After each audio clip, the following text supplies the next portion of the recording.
Eh bien, bonjour tout le monde.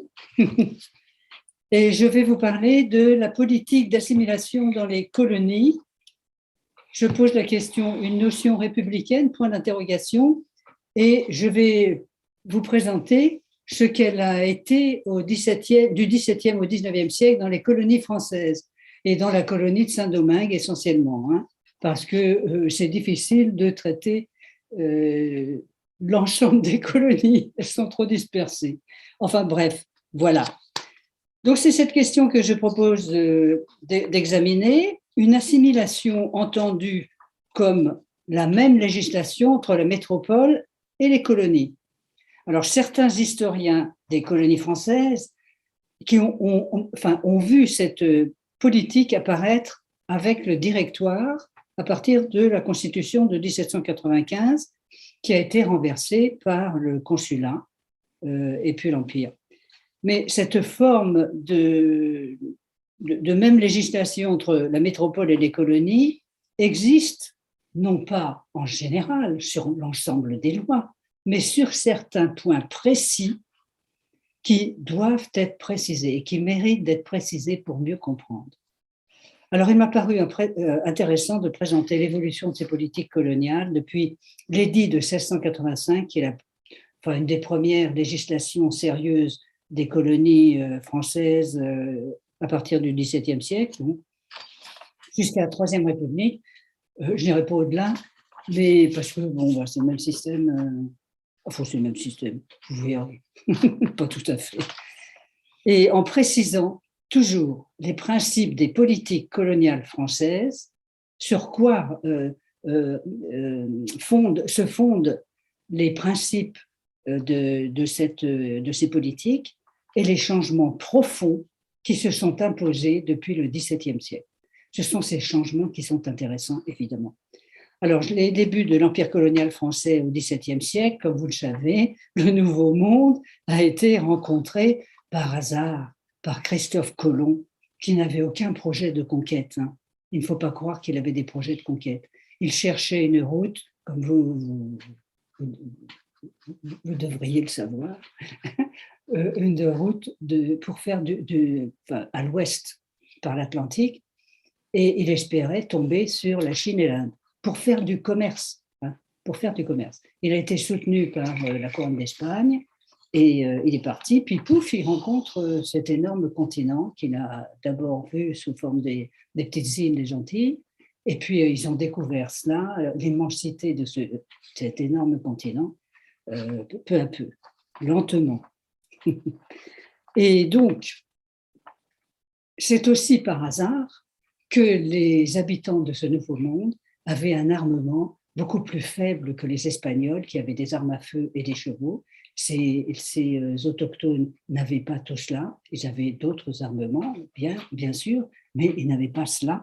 Et très rapidement, dans les années qui ont suivi la découverte, les conquistadors espagnols, d'abord, ensuite portugais, ont compris qu'ils pouvaient faire ce qu'ils voulaient avec les autochtones. Et ils ont commencé la conquête, le vol des terres, les massacres des populations, la mise en esclavage, etc. Enfin, toutes ces choses abominables qui ont été... Alors, je dois rappeler aussi, pour qu'on le comprenne mieux de quoi il s'agit, que les notions de droit du genre humain tout entier, de tous les membres du genre humain, sont réapparues dans une forme nouvelle dès la grande victoire du soulèvement des peuples de l'Empire romain d'Occident en 476, au 5e siècle après Jésus-Christ, en Europe, c'est-à-dire dans le domaine,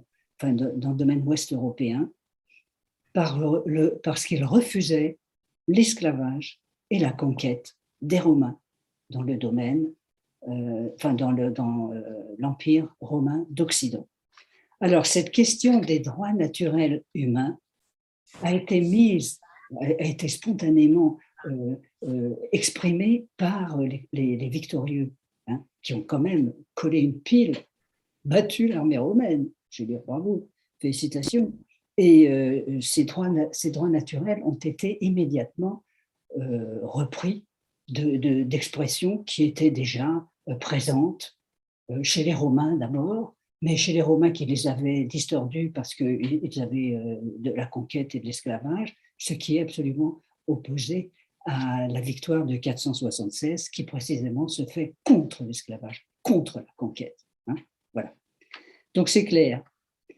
Donc ces droits naturels humains ont été mis par écrit au XIIe siècle du Moyen-Âge, mais ils ont été portés par tous les différents peuples de ce domaine ouest européen, de l'Angleterre à l'Espagne, de l'Italie à la France et la Hollande et la Belgique et la rive gauche du Rhin. Alors donc, ils sont mis par écrit au XIIe siècle dans l'université de Bologne, sous la forme suivante, je le résume: tous les membres du genre humain naissent et demeurent libres et égaux en droit. Hein, c'est la formule de Gratien à Bologne au XIIe siècle. Mais il dit plus. Et cette liberté, je la définis rapidement parce qu'il faut bien comprendre de quoi il s'agit. Cette liberté était conçue sous deux formes. La liberté personnelle, on va la retrouver de façon permanente dans toutes les législations que vous allez voir, la liberté personnelle contre l'esclavage romain et la liberté politique contre le despotisme de la conquête. Le despotisme de la conquête. Donc, ce sont des droits de l'homme et du citoyen, les deux ensemble. Les droits politiques, les droits personnels contre l'esclavage et les droits politiques contre la forme de domination politique, la conquête. Alors, depuis que ça a été écrit, les monarchies de l'Europe de l'Ouest médiévale ont reconnu ces principes de liberté et se sont engagés à défendre leur peuple, que ce soit en Espagne, en France, en Angleterre, etc.,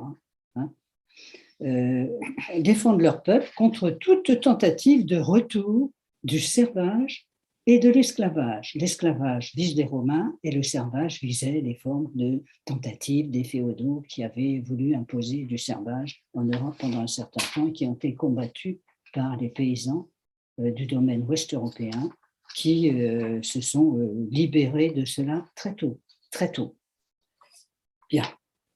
Et alors, ils ont fait ces rois en prenant les principes du droit naturel, ont fait de leur royaume une terre d'accueil pour les esclaves qui venaient d'ailleurs, et qui, lorsqu'ils mettaient le pied dans le royaume, étaient immédiatement libres.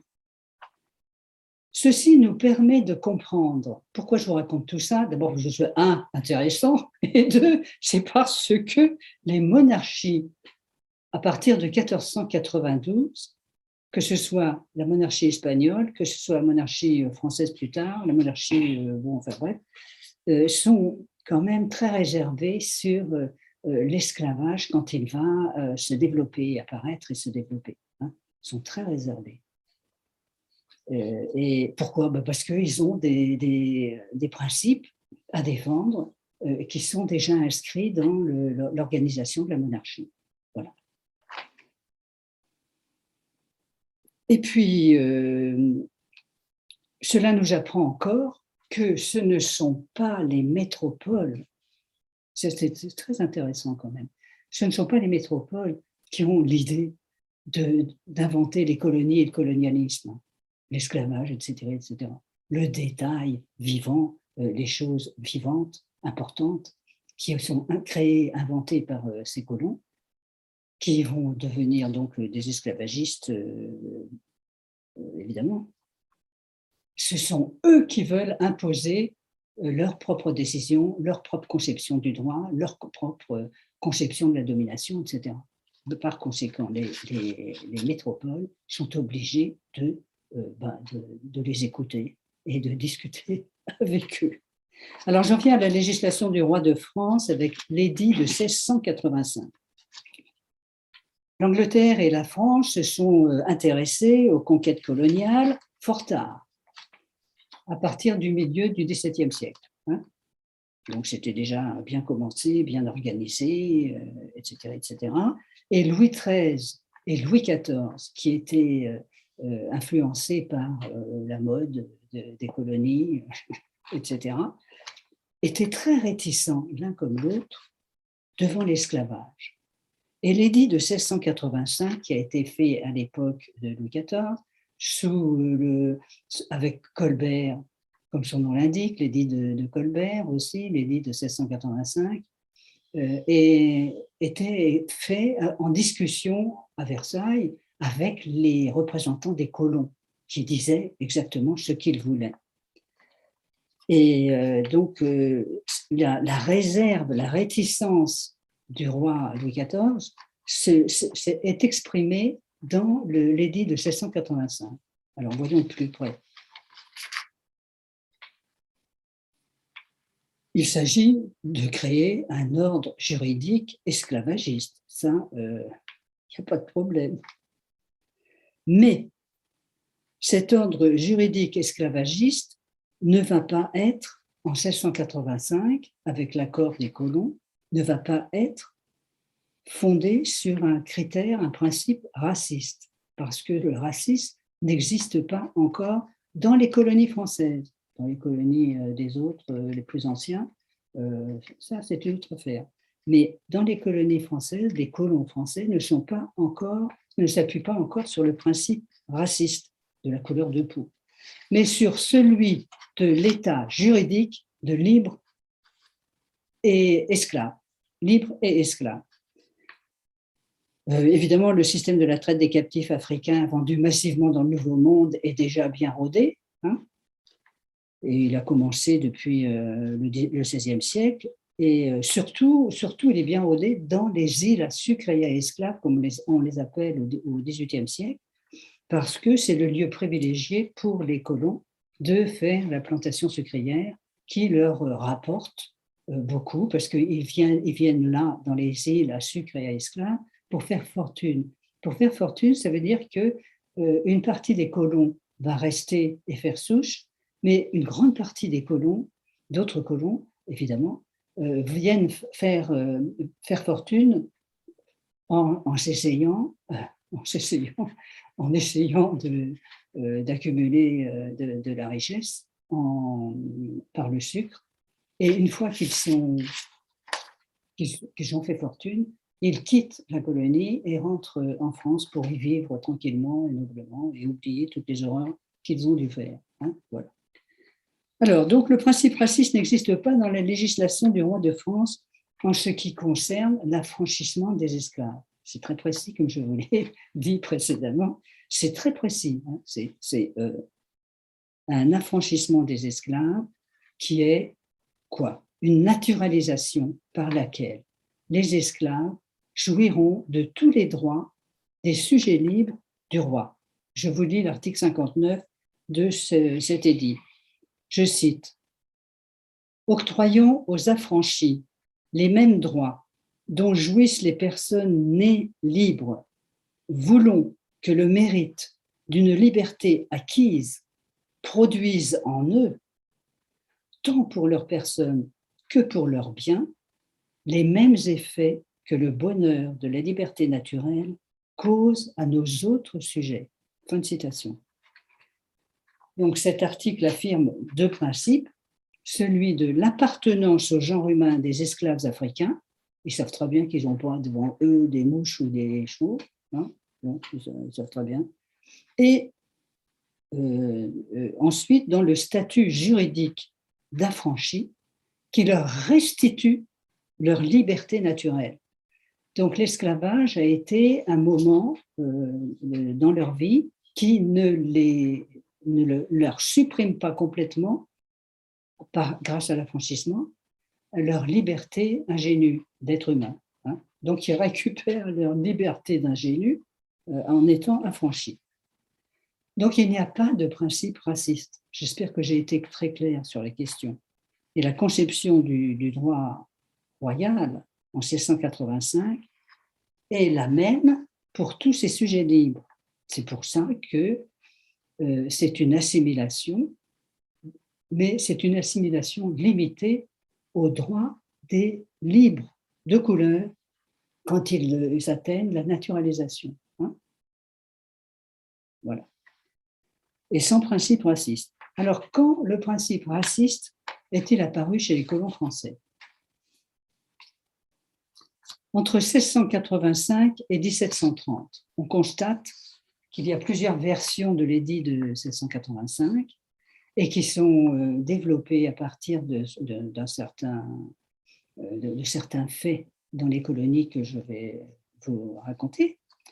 Et il y a eu plusieurs versions de cet édit de 1685 dans différentes colonies, en particulier en Louisiane, et qui ont peu à peu voulu introduire le principe fondé sur la couleur de la peau, principe raciste.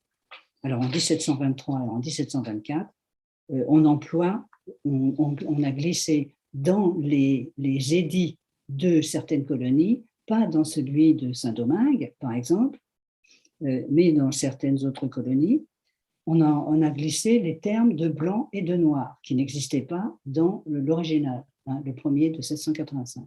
Bon, c'est important ça. Et qui interdisent maintenant les mariages entre couleurs. Les mariages entre couleurs sont interdits, alors qu'au début, ils étaient parfaitement considérés comme une bonne chose. Le nom de code noir pour qualifier l'édit de 1685 est apparu en 1718. Donc, vous voyez, il y a quand même un temps pour transformer l'édit de 1685 en code noir, c'est-à-dire en cherchant à faire un principe, à établir ce droit esclavagiste, cet ordre colonial esclavagiste, sur un principe raciste. Et ce n'est pas encore fait parce que la monarchie n'a pas accepté encore. Alors, ce sont des lois qui sont locales et localement appliquées. Et ce sont évidemment les colons qui travaillent à changer, à faire évoluer cette question du droit pour déplacer les principes sur lesquels reposera le droit colonial raciste. Alors, je prends l'exemple de la colonie de Saint-Domingue qui est devenue au XVIIIe siècle ce qu'on appelle la perle des Antilles. Elle est spécialisée dans la plantation sucrière, dont le produit promettait aux colons de faire fortune. En général, les colons, une fois riches, quittaient l'île et allaient vivre en France, noblement. Mais à la fin du XVIIe siècle, le roi distribuait, enfin, au début de la colonisation royale, le roi distribuait gratuitement, parce qu'il était propriétaire des colonies, et il distribuait les terres au début à ses amis colons, et sont venus donc essentiellement des familles nobles, bien sûr, qui envoyaient leurs cadets de famille, parce que, bon, ils étaient riches en France, donc ils n'avaient pas besoin de faire fortune. Par contre, les cadets de famille qui étaient moins riches allaient là-bas. Et puis, ces cadets de famille ont acheté des esclaves au marché d'esclaves.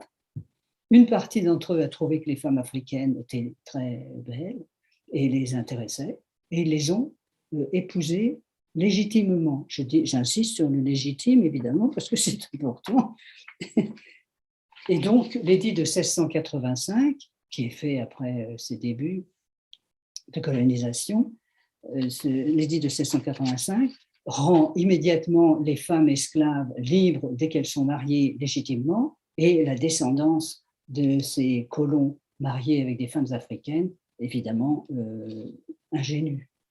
Elle est ingénue puisque le père et la mère sont libérés. Alors, de 1700 à 1760, la population métissée libre a augmenté de façon spectaculaire à Saint-Domingue. Elle est passée de 500 en 1703 à 28 000 en 1789. Vous voyez la progression. Elle est quand même assez importante. Et elle va rattraper en 1789 le nombre des colons qui se disent blancs, qui ne sont pas toujours blancs, mais qui se disent blancs maintenant, et qui est de 30 000 en 1789. Alors, c'est cette progression rapide des livres de couleur qui va faire naître le préjugé de couleur et conduire à la ségrégation petit à petit qui est mise en place dans les années dans les années 1760 en 3 castes distinctes. Vous avez évidemment reconnu la caste des Blancs qui domine et qui ont le monopole de la représentation des conseils des colons sur place, hein, bien sûr. Et c'est eux qui vont en France pour parler avec la monarchie. Alors, la caste des Blancs riches, les plus riches, qui monopolisent donc ainsi les instances coloniales et qui vont introduire leur conception du principe raciste. Les libres de couleur, qui commencent à être mis en ségrégation, et les esclaves, bien sûr. Alors, les théories racistes se développent, les Blancs refusent l'égalité avec les libres de couleur, mais certains libres de couleur vont développer un projet de fusion avec les Blancs pour les métis qui ont passé la barrière de la couleur, comme on dit. Projet qui est fondé sur une stratégie à long terme de mariage visant une décoloration permanente, hein, par les générations successives. Alors, on retient de ce premier épisode que le préjugé de couleur devient virulent de 1760 à 1791. La révolution de 1789 en France accélère l'insurrection des esclaves et celle des libres de couleur, ces deux groupes se sont rapprochés à Saint-Domingue. Donc, le changement de décor est total, complet. La révolution de 1789 en France va faciliter celle de Saint-Domingue. D'abord avec la mobilisation du peuple paysan en juillet 1789, qui va renverser la monarchie en France. C'est pas rien. C'est pas rien. Et qui va devenir une référence pour les opprimés. Et puis, le vote de la Déclaration des droits de l'homme et des citoyens, le 26 août, qui reprend la définition médiévale de la liberté. Dans son article 1er, les hommes naissent et demeurent libres et égaux en droit. Le voilà de retour, ce principe, ce qui ouvrit un immense espoir pour les esclaves et les libres de couleur, qui vont essayer de se référer à cette déclaration des droits de l'homme et des citoyens. Les colons blancs de Saint-Domingue avaient obtenu un certain nombre de députés, une représentation à l'Assemblée nationale constituante, et on peut les entendre justifier leurs principes racistes qu'ils voudraient imposer dans les colonies, dans leur colonie de Saint-Domingue, et ils veulent maintenant éduquer la métropole, France, en révolution, mais aussi en contre-révolution, bien sûr, les deux, et pour fonder l'ordre colonial sur le principe du racisme. Et on va écouter leur porte-parole, je vais citer Barnave, donc, le 23 septembre 1791. À Saint-Domingue, près de 450 000 esclaves sont contenus par 30 000 Blancs. Il est donc impossible que le petit nombre des Blancs puisse contenir une population aussi considérable d'esclaves si le moyen moral ne venait pas à l'appui des moyens physiques. Physique, ça veut dire militaire. Ce moyen moral est dans l'opinion qui met une distance immense entre l'homme noir et l'homme de couleur, et d'un, et de deux, l'homme de couleur, libre, et l'homme blanc. C'est dans cette opinion qu'est le maintien du régime des colonies et la base de leur tranquillité.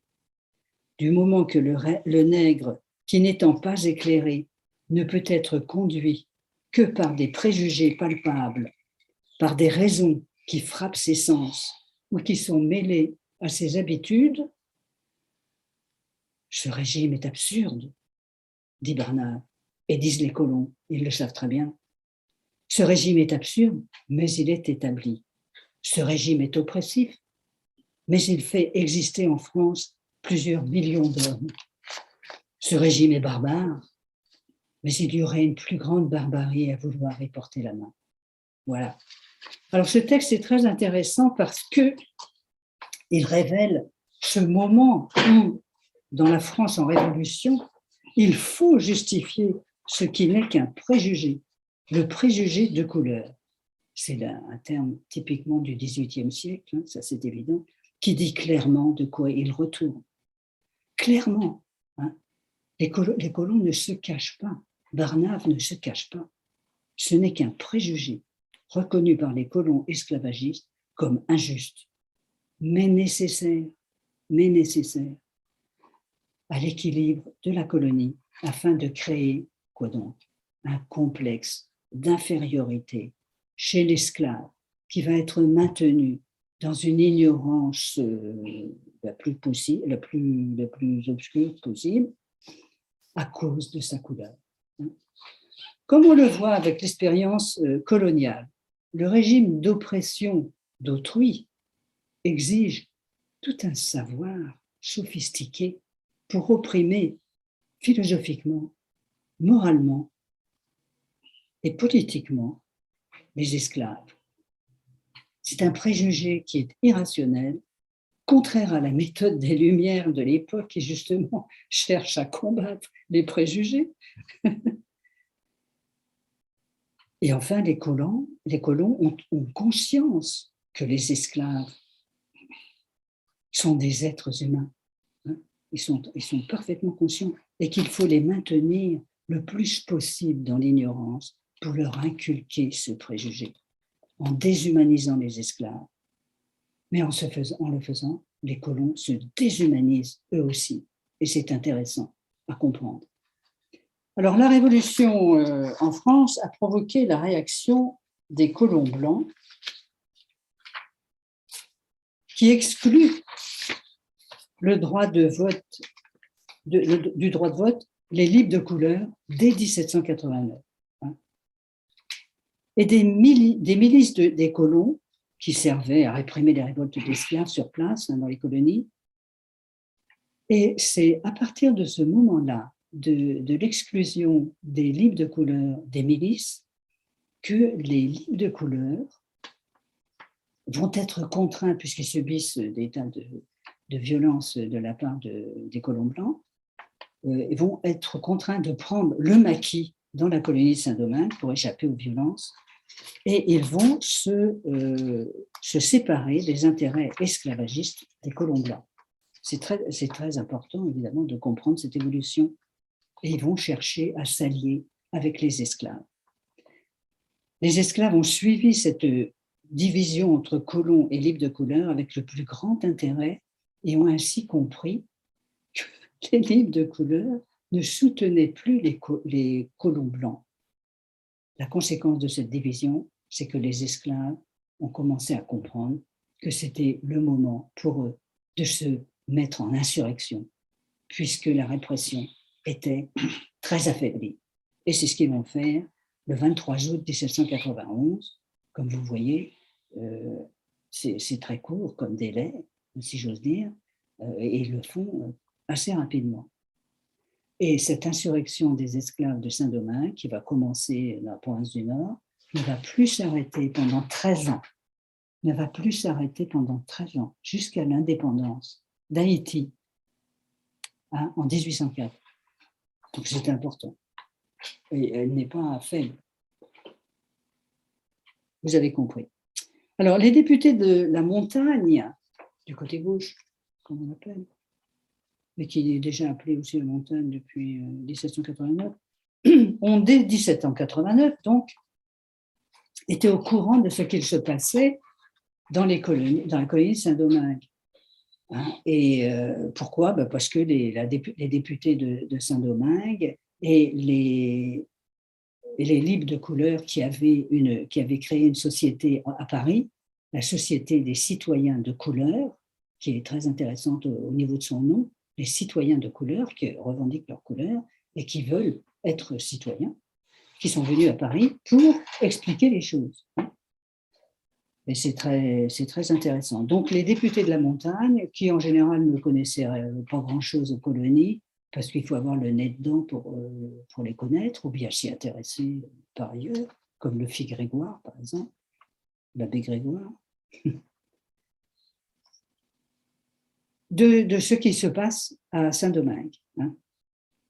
Et Julien Raymond, qui est le fondateur, libre de couleur, de la Société des citoyens de couleur à Paris, va informer, il va rencontrer Grégoire d'abord, et Grégoire va le présenter à ses amis du côté gauche, et puis ils vont découvrir tous ensemble ce que le côté gauche ne connaît pas très bien, c'est-à-dire la réalité des colonies, de ce qui se passe dans les colonies, et puis qui sont les députés des colonies et leur réseau en France, hein, tout leur réseau. Et c'est la Société des citoyens de couleur qui leur explique tout cela, hein, en détail.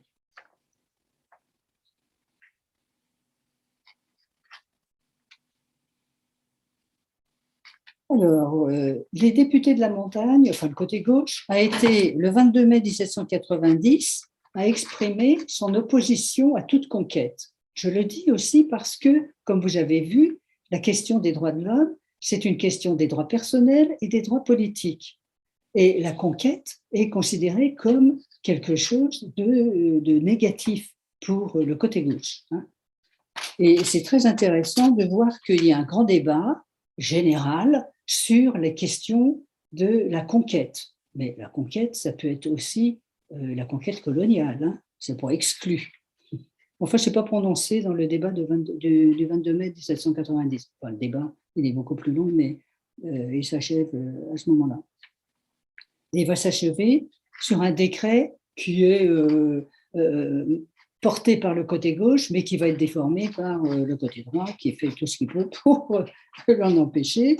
Et c'est un décret qui renonce à toute guerre de conquête et de privation de la liberté des autres peuples. Et petit à petit, en découvrant les réalités coloniales, le côté gauche a pris une conscience anticolonialiste.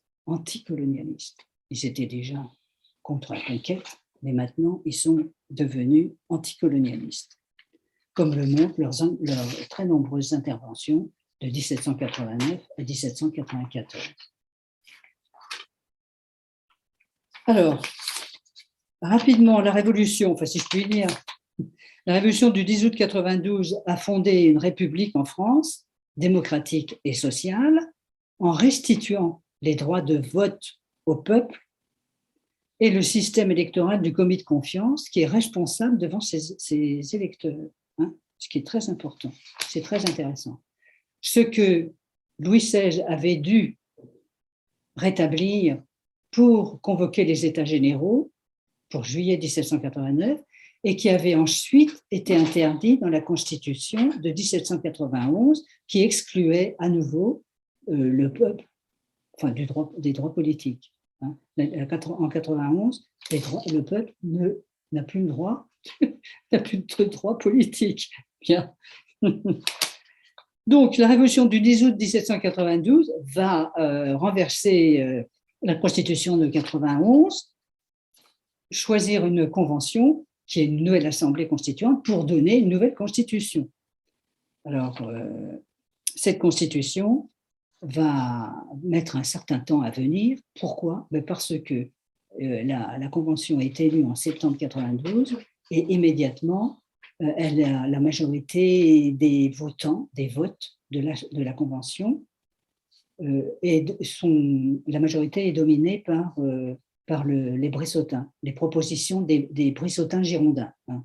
Les Girondins, c'est un mot du 19e siècle, je ne l'utilise pas, mais je le traduis dans la réalité historique, c'est-à-dire les Bressotins. Alors, quelle fut la politique coloniale de la Convention bressotine ? On va voir que les révolutions, la prochaine révolution des 31 mai de juin 1793, populaire, contre les Bressotins, va se faire au même moment, en parallèle, bien que ni la France ni Saint-Domingue n'ont de relations entre elles. Elles ne sont plus possibles, ces relations, parce qu'il n'y a plus de bateaux français qui passent l'océan. Hein. Alors, l'évolution contre le gouvernement brissotin va être vraiment au même rythme chronologique entre la France et la colonie de Saint-Domingue. Je commence par Saint-Domingue. Le gouvernement brissotin a reçu de la part d'une commission civile qui avait été envoyée en 1792 et formée de Paul Verel et Santona, qui étaient des gens qui étaient favorables à l'abolition de l'esclavage et à l'indépendance des colonies. Et ils sont partis comme commissaires civils pour essayer de négocier avec les esclaves insurgés.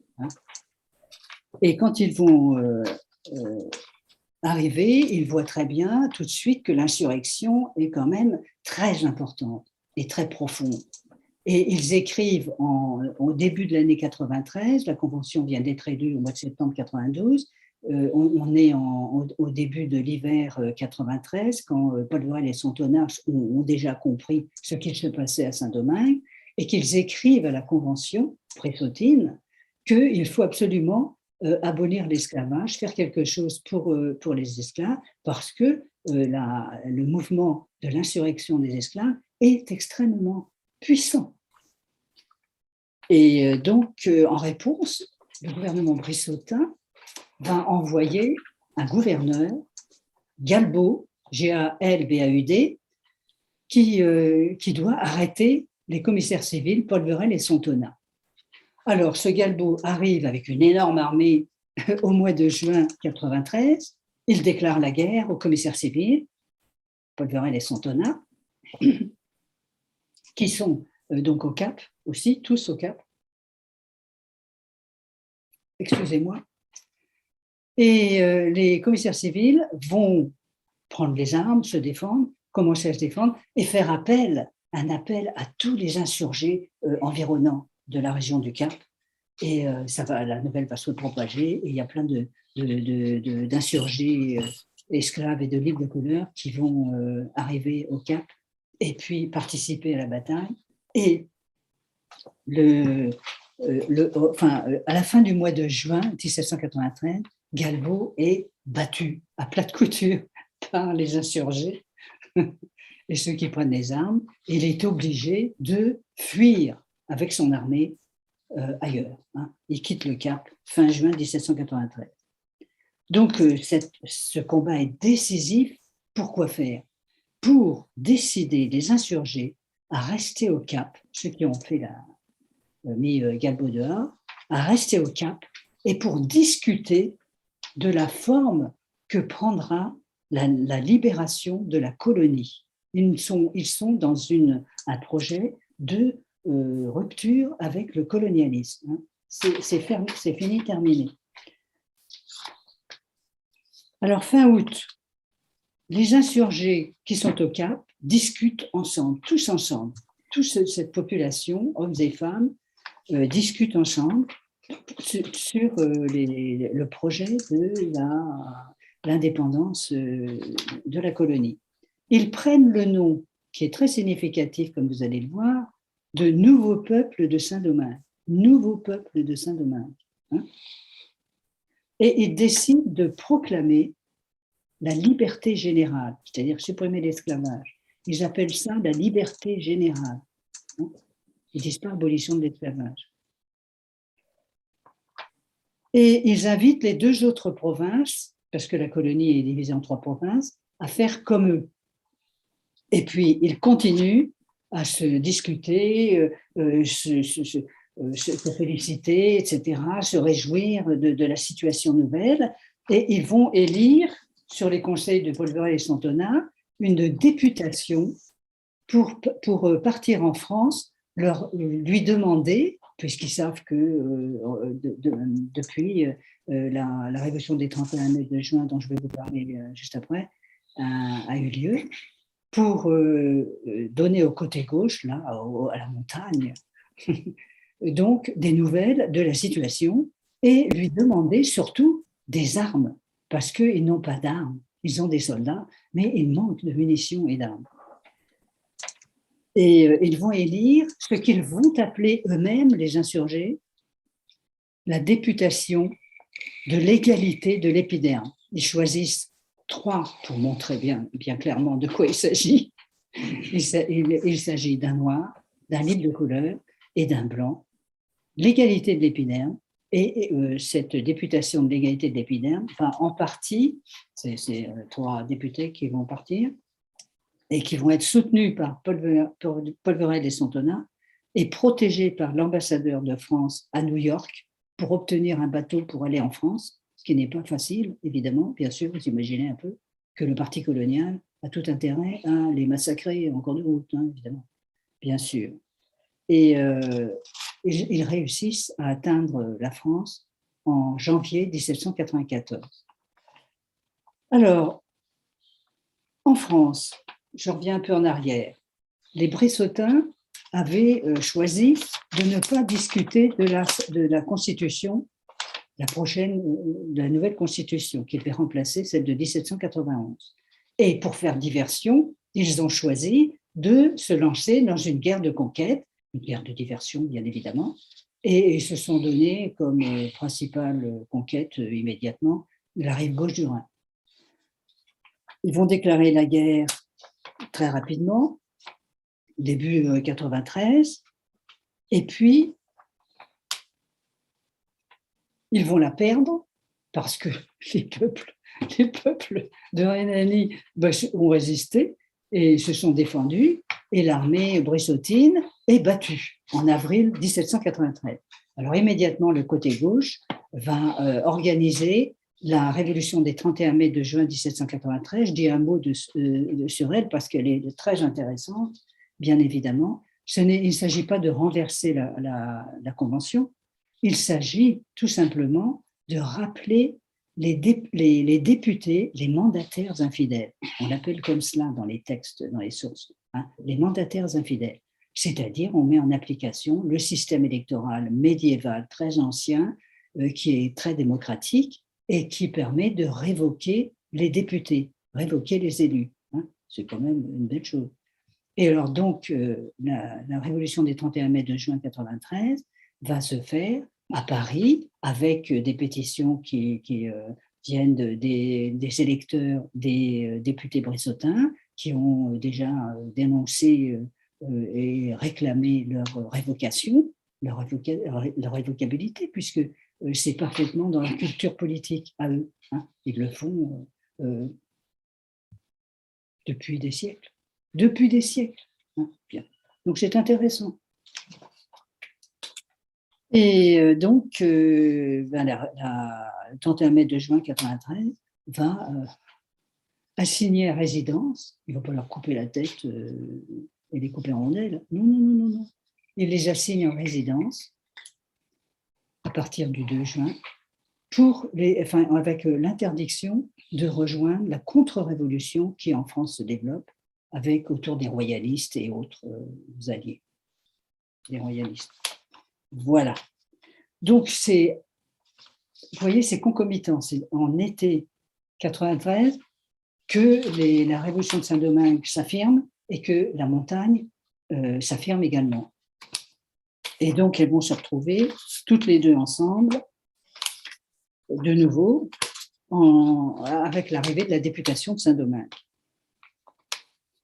Alors, ceci dit, juste avant de reprendre cette question, un des premiers actes de la révolution des 31 mai de juin 1993, c'est de discuter immédiatement, dans les jours qui viennent, après le 2 juin, hein, de la Constitution, pour en finir avec le fait que les Bressotins ont refusé de débattre de la Constitution pour l'achever. Parce qu'ils n'en voulaient pas, parce qu'ils avaient peur de la démocratie.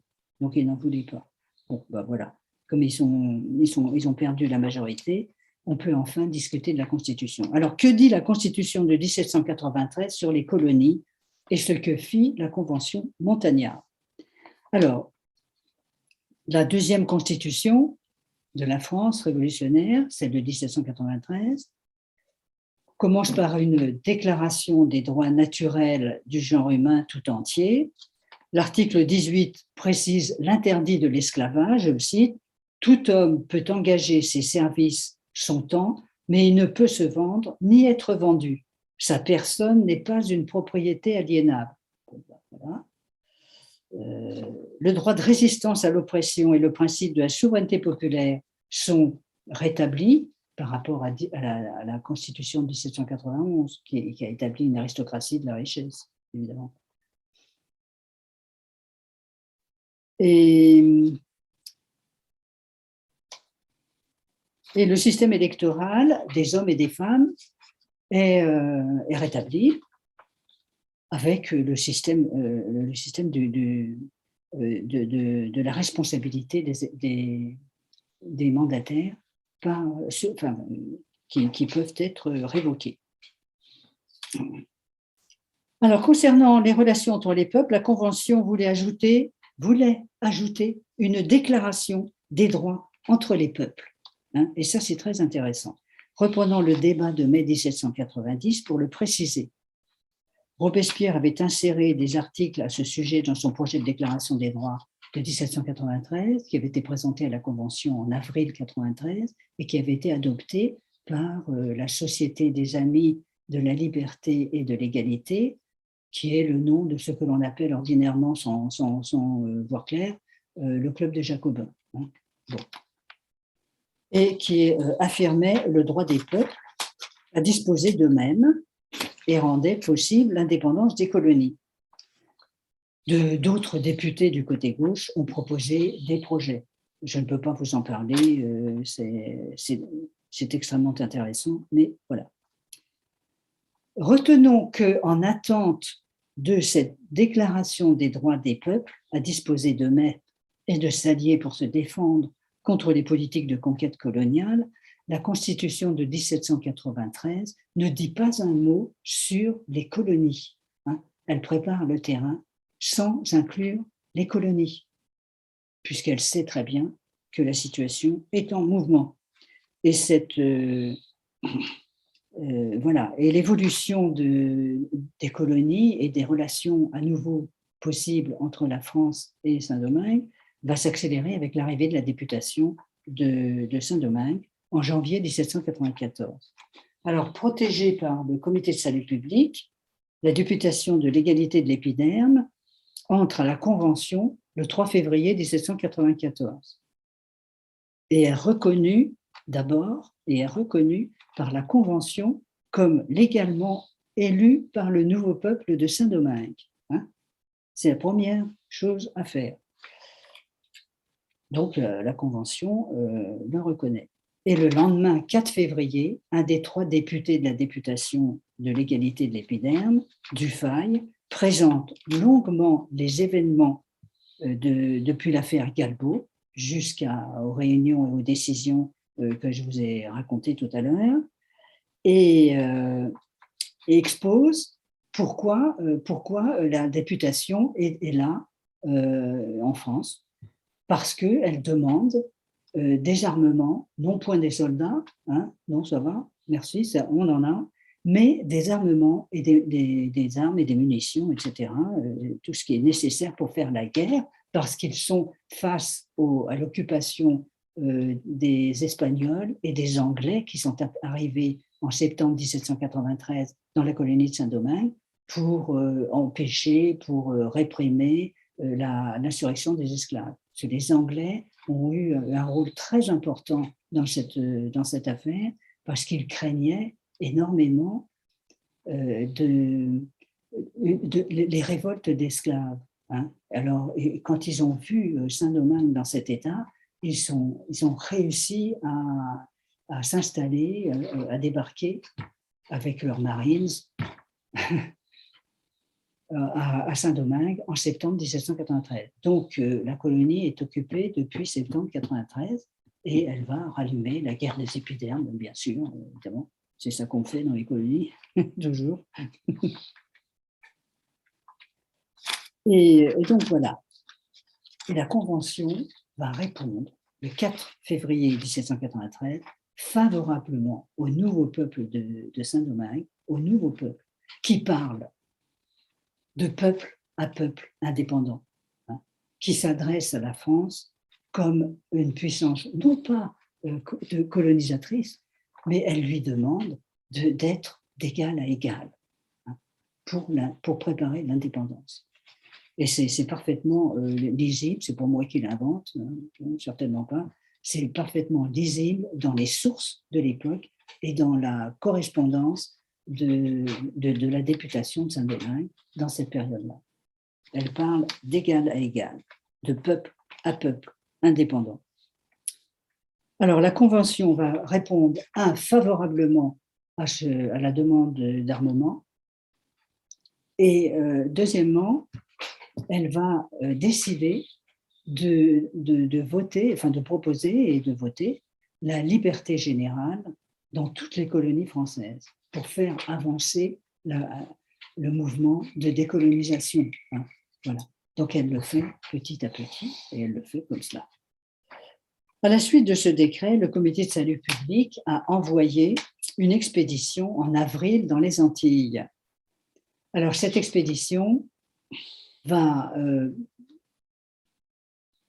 annoncer la libération, enfin la suppression, l'abolition de l'esclavage, et puis attendre de voir comment les colonies réagissent. Et ça va être en Guadeloupe et en Guyane que les choses vont se faire. Et il y a Sainte-Lucie qui était à cette époque-là une colonie du roi de France.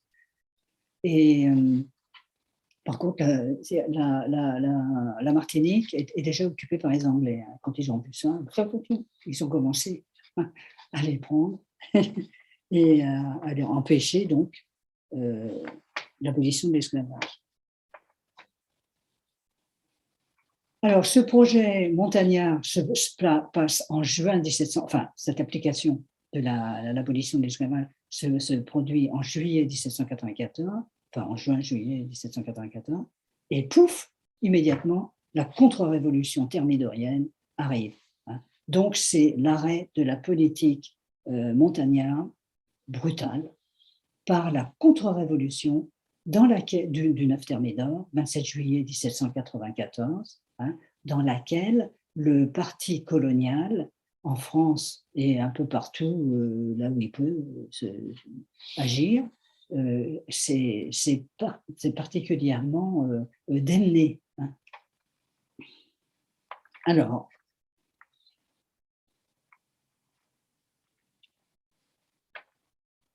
immédiatement, les Thermidoriens vont reprendre la guerre de conquête, pour occuper les champs. Il faut toujours faire une bonne guerre, hein, si vous voulez occuper les gens, ne pas faire des révolutions. Voilà, c'est un remède bien connu.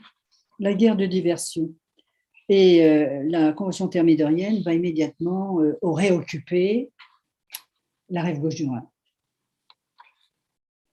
Alors, on retiendra que les insurgés de Saint-Domingue et la Convention montagnarde ont avancé ensemble depuis mai 1793 dans un projet d'indépendance des colonies qui a été marqué par l'évolution forte de la prise de conscience du peuple de Saint-Domingue, hein, qui a affirmé tout ce que je vous ai dit et qui a été brutalement interrompu par les Thermidoriens, dont le parti colonial est un des blocs les plus actifs.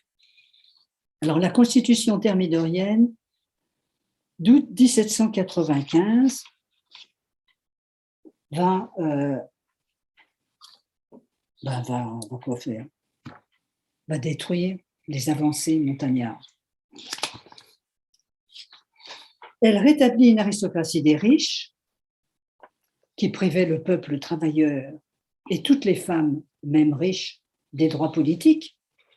Et à cela s'ajoute le rétablissement d'une politique de conquête qui est dans la Constitution de 1795, hein, et de conquête hors d'Europe, parce qu'ils sont en train d'occuper la rive gauche du Rhin, et de colonisation hors d'Europe. Et c'est le député Boissy d'Anglas, B-O-I-2-S-Y, qui présenta ce changement fondamental en énonçant un tout nouveau principe du droit colonial, celui d'une division du genre humain. Vous êtes bien assis? Eh bien, restez assis parce que c'est quand même assez étonnant. Une nouvelle division donc du genre humain à cause du climat.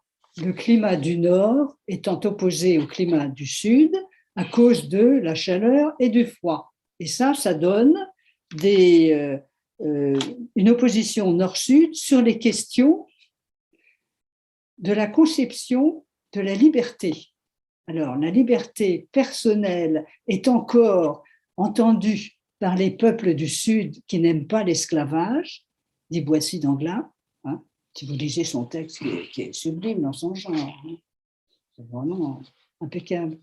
Et bien, vous avez ces choses absolument étonnantes, voilà, qui défilent sous vos yeux et dans votre esprit. Donc, c'est comme ça. Alors, les peuples du Sud sont sensibles à la liberté personnelle qui concerne l'esclavage, mais ils sont insensibles à la liberté politique qui concerne l'organisation de la société politique. Hein. Et ils accepteraient, imagine Boissy, d'être gouvernés par des hommes du Nord.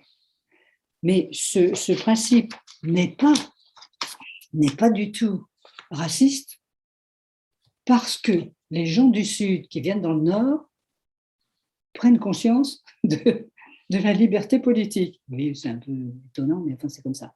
Et les gens du Nord qui viennent dans le Sud s'amollissent et ne s'intéressent plus à la liberté politique, paraît-il.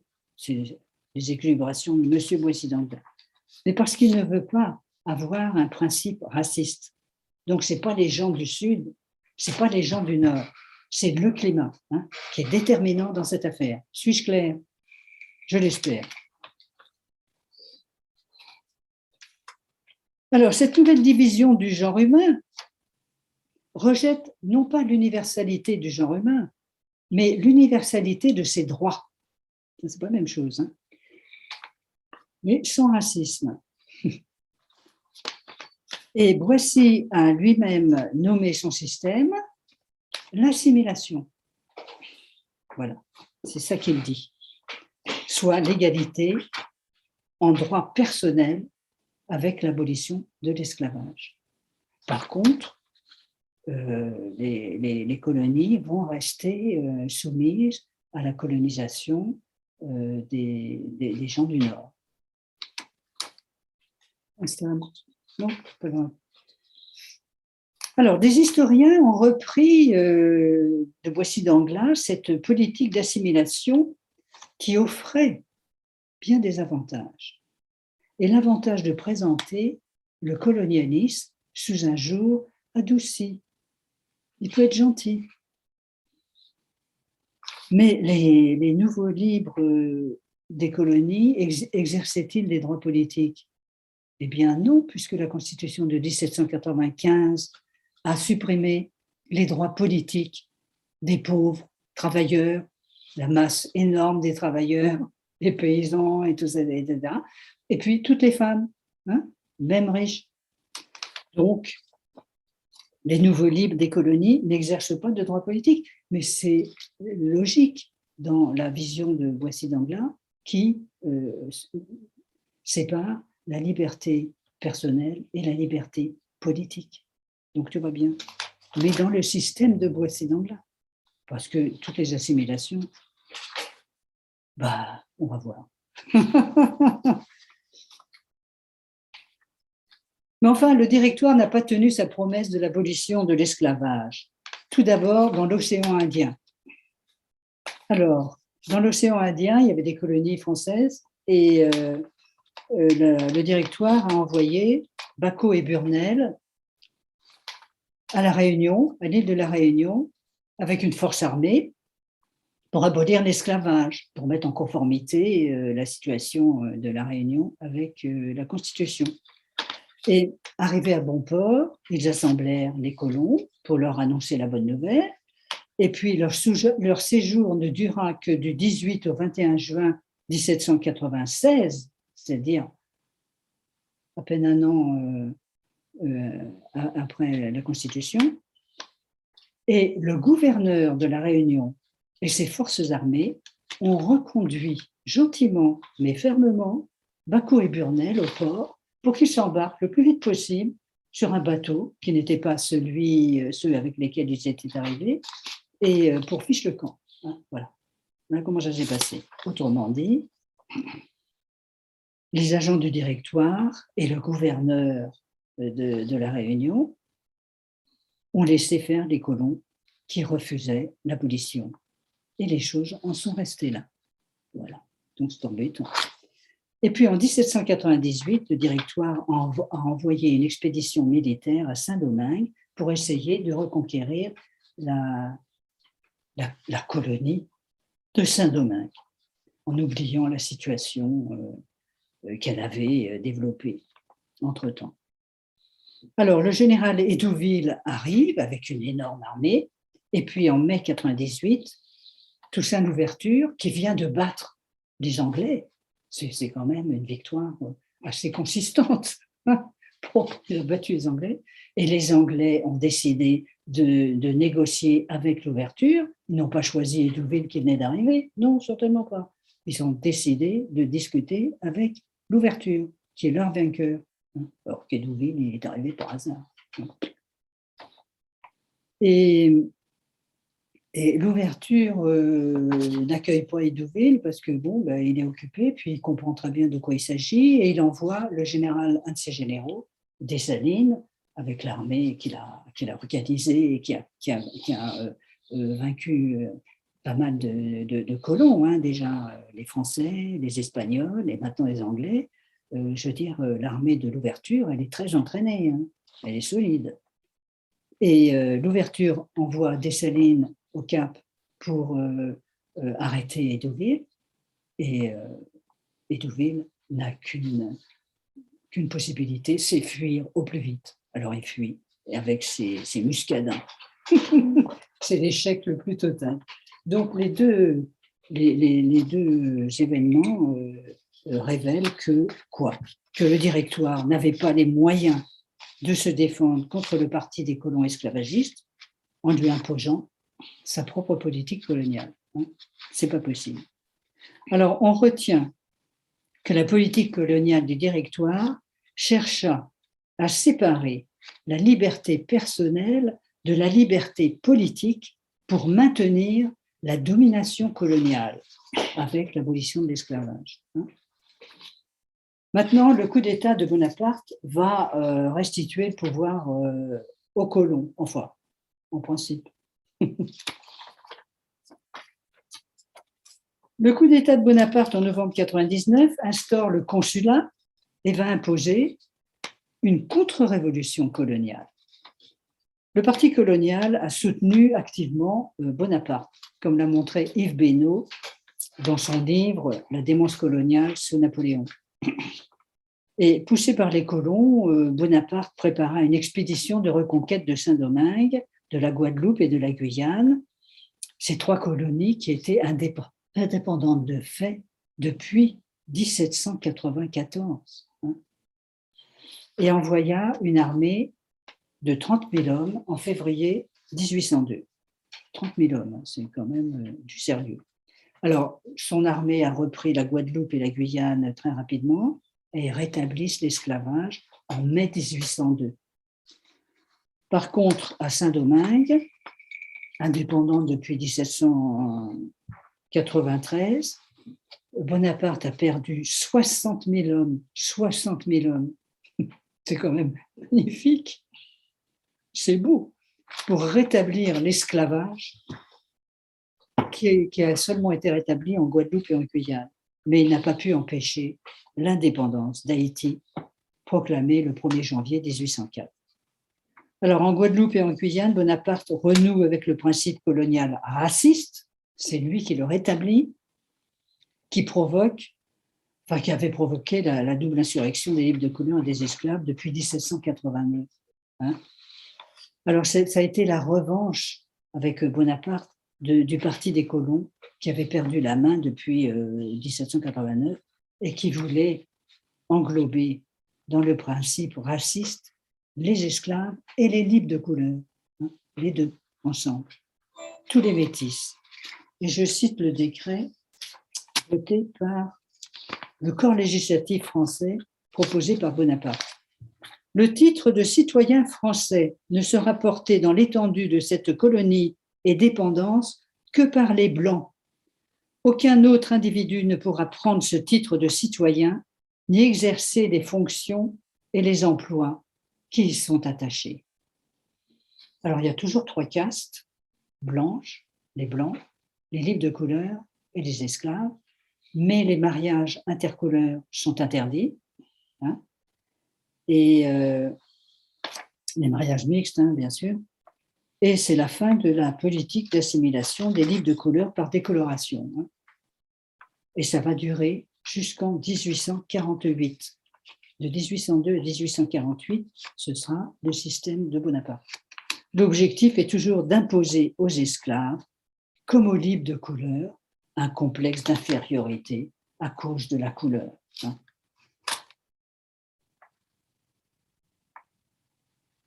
Alors, de 1848, mon propos sera très rapide, à la Martinique et à la Guadeloupe, dans cette période, la progression du nombre des libres de couleur a été spectaculaire et comparable à celle de Saint-Domingue au XVIIIe siècle. Et sous la monarchie de Juillet, de 1830 à 1833, la législation royale cherche à abroger la discrimination entre les Blancs et les libres de couleur. Et alors on recommence avec la décoloration, enfin, vous voyez, toutes ces choses qui avaient déjà été produites par le même phénomène à Saint-Domingue. Et les libres de couleur à la Martinique, avec Bicêtre et ses amis, libres de couleur, vont mener une campagne maintenant, à partir des années 1830, c'est clair et net, pour abolir l'esclavage et abolir l'exclusion des livres de couleur, hein, évidemment. En 1833, l'Angleterre a aboli l'esclavage dans ses colonies des Antilles et a contribué à la radicalisation de la libération des esclaves et des libres de couleur jusqu'à la Révolution de 1848.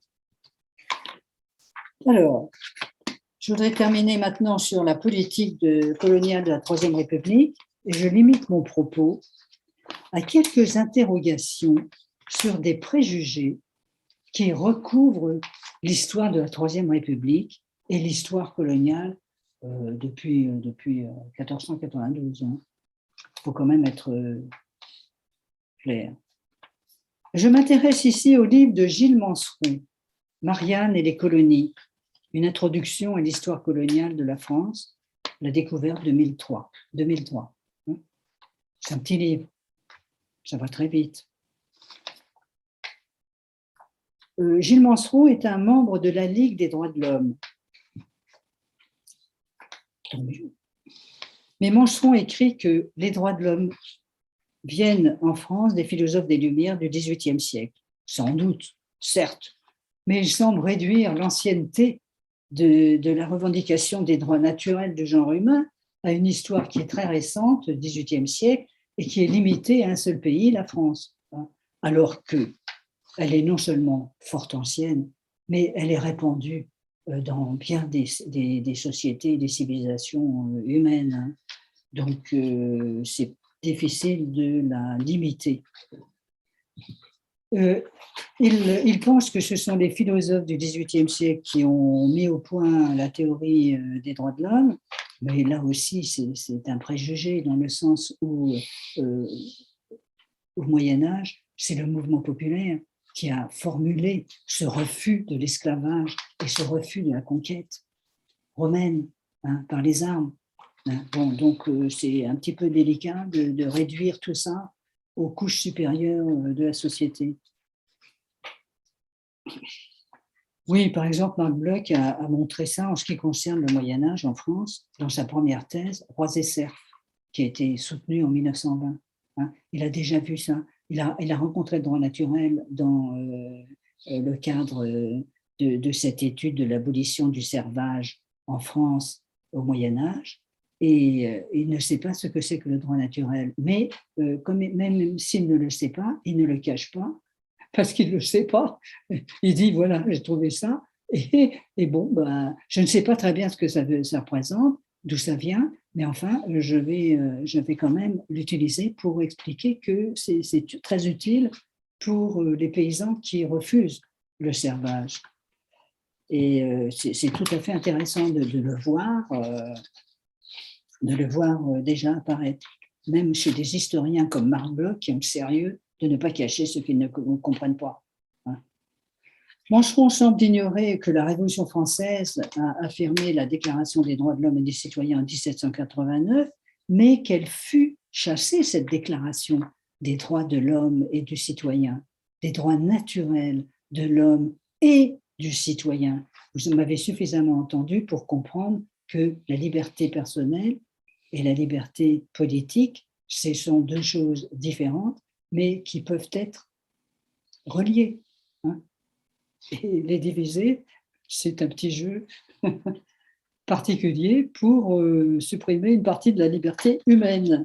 Bon, donc, est-ce que la Déclaration des droits de l'homme et du citoyen a été rétablie après le 9 Thermidor? Non, non.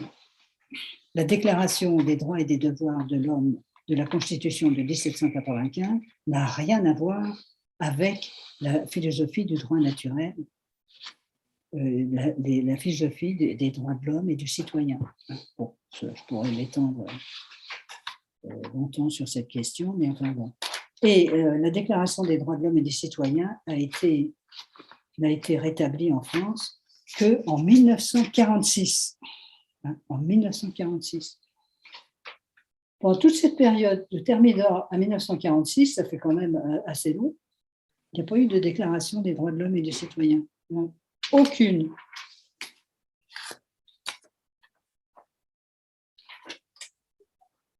Oui, et en 1946, le droit de vote des femmes et la Déclaration des droits de l'homme et du citoyen de 1789 ont été en chambre rétablis dans les institutions françaises. C'est quand même intéressant, cette concomitance. Mancheron voit dans la Constitution de 1795 le même système que sous la Troisième République, une abolition de l'esclavage qui permet de présenter un colonialisme adouci. Et Mancheron va même jusqu'à attribuer à la Troisième République d'avoir colonisé en Afrique et en Asie en faisant, je le cite, intervenir les droits de l'homme pour justifier la colonisation.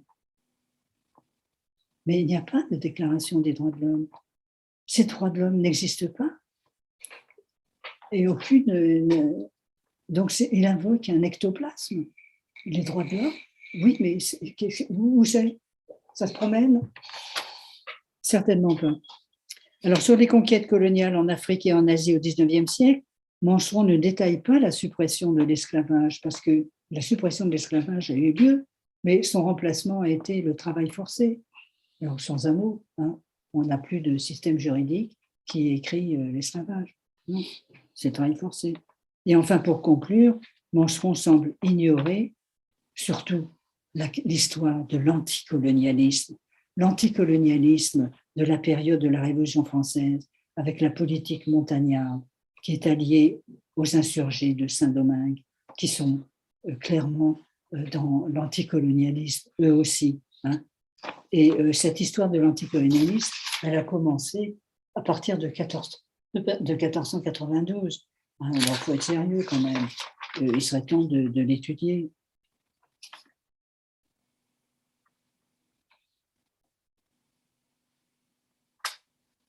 Alors moi, j'ai noté que les historiens du 19e siècle ont organisé une véritable occultation de l'anticolonialisme et de l'intérêt pour connaître l'histoire des colonies à l'époque de la Révolution française. Surtout pas. Il fallait le cacher, il faut le taire. Donc ça a été les préjugés dominants du 19e siècle. Moi, j'ai remarqué que l'abolition de l'esclavage par la Convention montagnarde n'existe plus dans les livres d'histoire de la Révolution française à partir de 1830-1840. Et à partir de là, jusque largement entré dans le XXe siècle, les historiens de la Révolution française, les grands spécialistes qu'on connaît bien, ne se sont pas intéressés à la dimension anticolonialiste de la Révolution française, hein, que je viens de résumer rapidement, bien sûr, évidemment. Et ça, c'est vraiment, ce sont des préjugés qui sont ceux du 19e siècle. Alors, c'est toujours difficile, hein, et je me réfère encore à Marc Bloch, parce que Marc Bloch a été un historien du Moyen-Âge qui a dû comprendre, détruire, critiquer les préjugés sur le Moyen-Âge avant de commencer à comprendre les choses qu'il a pu écrire. Et la méthode régressive de Marc Bloch, c'est une méthode qui remonte des préjugés aux préjugés antérieurs jusqu'aux faits, de façon à essayer de faire comprendre que nous avons une couche de préjugés sur la question coloniale pendant la Révolution française et même pendant toute l'histoire coloniale qui est terrible, terrible et qui est toujours terrible. Yves Beynaud en avait déjà parlé dans son livre sur la Révolution française et la fin des colonies, chez Maspero en 1988, au chapitre 10. C'est très court, malheureusement, mais enfin, il a indiqué des choses dans le miroir truqué des historiens. Mais on a très peu progressé. Très peu. Voilà. Je vous remercie de votre attention. Je remercie Florence de cette imposante synthèse. Vous m'entendez? Oui, je remercie. Oui, c'est bon. Oui, ça va. Je remercie Florence de cette imposante synthèse sur ses travaux. Et je voudrais revenir sur un point où là, je suis en accord total avec elle. On peut pas dire que le droit naturel vienne des Lumières. Au contraire, les Lumières, d'une certaine façon, est très, très hostile au droit naturel, dans la mesure où ils n'ont cessé, Rousseau le premier, à présenter le droit naturel comme quelque chose d'abstrait, d'artificiel et de conventionnel. Alors, heureusement, il y a d'autres aspects du rousseauisme qui sont plus positifs, et les chercheurs italiens, en particulier un certain nombre de chercheurs qui viennent qui travaillent sur la France chez les marxistes, et plus particulièrement chez Gramsci, ont montré que chez Gramsci, mais peut-être aussi chez le jeune Marx, on peut trouver quelque chose qui permet d'aborder le droit naturel à partir de ce qu'ils appellent une seconde nature, c'est-à-dire l'idée que ce prétendu artificialisme, conventionnalisme et abstraction du droit naturel, si on le resitue dans l'historicité, dans le développement historique, apporte, ça c'est leur expression, une seconde nature, et que de ce fait, les effets historiques de cette seconde nature, ce qui est une expression qui, disons, prend place plus ou moins à celle de droit naturel, permet de restituer des réalités historiques où le droit naturel est quelque chose de très authentique, en plein dans l'action, etc. Et je pense que c'est un des aspects qui font que tes travaux rejoignent ceux de ces chercheurs italiens, c'est-à-dire, paradoxalement, mais ce n'est pas un paradoxe, d'un côté, tu dénonces une certaine manière de présenter le droit naturel à partir des Lumières, une manière qui tend à l'abstraire, mais en même temps, dans la mesure où tu ne cesses, et là c'est sur la question historique du colonialisme, de présenter un développement historique. Là, tu nous as présenté un développement historique sur une longue période. À ce moment-là, le droit naturel, ce que les chercheurs italiens appellent une seconde nature, prend acte, prend forme d'historicité, devient effectif. Voilà. Et ça, je trouve ça très intéressant. C'est des données qui me sont venues en lisant un ouvrage très récent qui s'appelle La France d'Antonio Gramsci, où la plupart des chercheurs italiens spécialistes de Gramsci interviennent. Et il y a des chapitres importants sur Gramsci et les Lumières, Gramsci et Rousseau qui, au début, dans sa jeunesse, lorsqu'il était particulièrement actif, il n'était pas en prison, était très hostile aux Lumières. Et ensuite, il a essayé de réfléchir plus avant sur le fait qu'on peut quand même donner une positivité au droit naturel à partir d'une certaine forme d'historicité. Moi, je ne vais pas aller plus loin parce que ça me mettrait dans le développement. Mais je sens là une très forte convergence entre tes travaux, ce qui prouve que ce long travail que tu as mené au fil des décennies est en train, si tu veux, de prendre acte parallèlement avec d'autres travaux dans d'autres espaces de recherche, présentement l'Italie. Eh bien, je te remercie Voilà. et je souhaite que tu aies raison, que cette perspective optimiste se poursuive, évidemment. Voilà.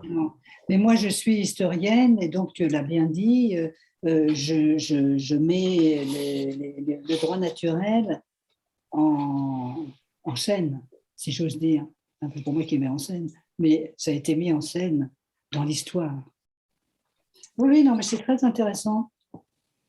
Le droit naturel ne concerne pas évidemment seulement les colonies, les relations d'une métropole avec ses colonies, bien évidemment, mais je voulais insister sur ce que c'est que le droit naturel dans le droit des peuples, parce que le droit cosmopolitique de Emmanuel Kant, il l'a trouvé évidemment dans l'histoire, bien sûr, mais il ne faut pas oublier que Kant est un grand lecteur du Moniteur pendant la Révolution française. C'était un des journaux quotidiens de la période révolutionnaire, et même le dimanche, hein, parce que l'Assemblée se réunissait même le dimanche, hein, tous les jours.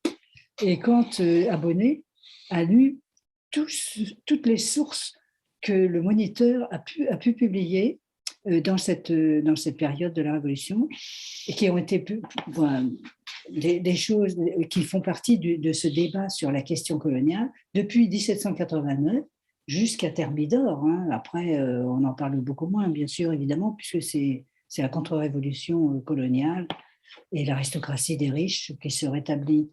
Bon, par conséquent, on ne dit plus rien, puis le Moniteur disparaît, enfin, change complètement. Mais Emmanuel Kant a lu dans le Moniteur des lettres des députés des colons, des lettres des libres de couleur qui répondaient, qui réagissaient, et puis il a vu l'évolution de la prise de conscience anticolonialiste de la période révolutionnaire en France et à Saint-Domingue. Bon, je dis ça, je suis spécialiste d'Emmanuel Kant, hein, donc voilà. Mais je crois que c'est très important, c'est très intéressant de voir cela, parce que pour moi, Kant est un grand philosophe du droit naturel, naturellement. Je constate qu'il y a un frein terrible dans la compréhension du problème colonial à cause des préjugés du 19e siècle qui dominent encore, et particulièrement le préjugé de l'anticolonialisme. Il y a des historiens qui ne comprennent rien du tout à l'anticolonialisme de la montagne. Ils ne comprennent pas. Bon, ben voilà, c'est comme ça. Ils ont des sources. Moi, je les ai aussi comme eux. Et je tire pas des conclusions en maltraitant les sources. J'essaye de comprendre et je pousse mes études historiques de façon de plus en plus approfondie. Je suis remontée jusqu'au Moyen-Âge pour comprendre, mais je suis remontée bien avant aussi pour comprendre l'esclavage à Rome et en Grèce et partout et ailleurs, etc. Il faut, moi je pense que pour comprendre, pour faire de l'histoire, une histoire aussi vaste que celle du droit naturel, comme je le disais en introduction, hein, le droit naturel est quelque chose qui appartient à l'humanité. Donc voilà, donc moi, a priori, je pense qu'elle est partout. Cette conception de la liberté humaine frappe et comment dire, le propre de l'humanité. Bon. Mais donc, on ne peut pas l'isoler et puis dire que bon, il y a des gens qui vont accepter d'être maltraités. Non, ce n'est pas possible. Mais les préjugés font cela. je vous ai parlé longuement du préjugé de couleur qui va jusqu'à mettre dans la tête des esclaves des idées complètement abominables. Mais vous les retrouvez, c'est terrible, ça ne s'arrache pas, ça ne sort pas. Hein. Frantz Fanon, par exemple, au XXe siècle, raconte ce que je vous ai raconté là, en résumé, pour faire comprendre, c'est-à-dire sur la décoloration et les stratégies de mariage pour essayer d'avoir une descendance la plus blanchie possible au XVIIIe siècle à Saint-Domingue, hein, par exemple. C'est terrible, c'est tragique. Et lui, il le disait encore, il disait que sa mère, la Frantz Fanon, il raconte ça dans Peau noire, masque blanc, la mère de Frantz Fanon, qui avait une tripotée d'enfants, préfère, parce qu'ils sont très métissés là, et elle préférait les enfants les plus pâles, les moins foncés. Et lui, c'était le plus foncé de la famille. Et sa mère ne l'aimait pas. Enfin, elle aimait moins. Bon, bref, il s'en plaint beaucoup. Et ça va jusqu'à un enfant qui ressent que sa mère ne tient pas à lui.